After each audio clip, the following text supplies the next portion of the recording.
केंद्रीय अर्थसंकल्प आज सादर होणार आहे, मात्र त्यापूर्वी सर्वसामान्यांच्या खिशाला कात्री बसली आहे। व्यावसायिक गॅसच्या दरामध्ये पुन्हा वाढ करण्यात आली आहे। व्यावसायिक गॅस हा 14 रुपयांनी महागला आणि आजपासून आता हे नवे दर लागूही झालेत, त्यामुळे हॉटेलमधलं खाणं महागण्याची शक्यता आहे।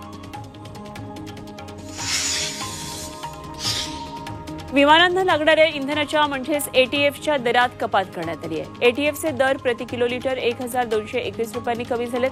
आजपासून हे नवे दर लागू करण्यात आले। सलग चौथ्यांदा ही दर कपात झाली आहे, त्यामुळे विमान प्रवास यापुढे स्वस्त होण्याची शक्यता आहे।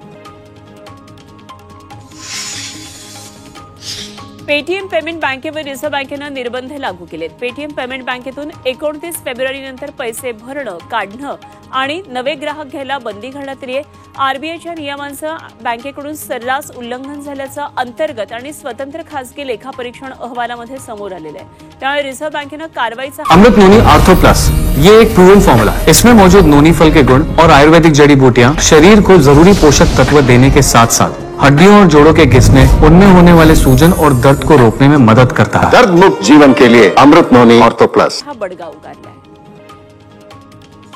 पेपरफुटी रोखण्यासाठी केंद्र सरकार कडक कायदा करणार आहे आणि या संदर्भात येत्या सोमवारी लोकसभेत विधेयक मांडण्यात येणार आहे। Public examination prevention of unfair main bill असं या विधेयकाचं नाव आहे। यामध्ये 3 ते 5 लाखांपर्यंतचा दंड आणि 1 ते 10 वर्षे शिक्षेची तरतूद असेल, तर पेपरफुटीच्या कायद्यातून विद्यार्थ्यांना वगळण्यात आलंय। सीईटीसाठी अर्ज करायला 6 फेब्रुवारीपर्यंत मुदतवाढ देण्यात आली आहे। अभियांत्रिकी, फार्मसी आणि कृषी प्रवेशासाठीची एमएसटी सीईटी आणि 5 वर्षाच्या विधी अभ्यासक्रमाची सीईटी वगळता इतर व्यावसायिक अभ्यासक्रमाच्या पदवी आणि पदव्युत्तर प्रवेशासाठी सीईटीबाबत हा निर्णय घेण्यात आला आहे। अनेक अर्ज अर्धवट आल्यानं मुदतवाढ दिली गेली आहे।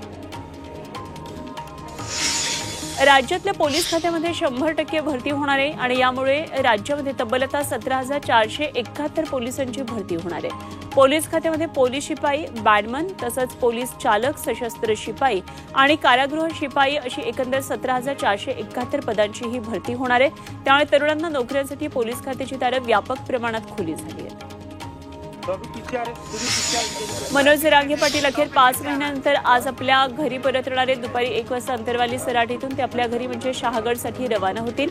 घरी पोहोचल्यानंतर जरांगे पत्रकार परिषद घेणार।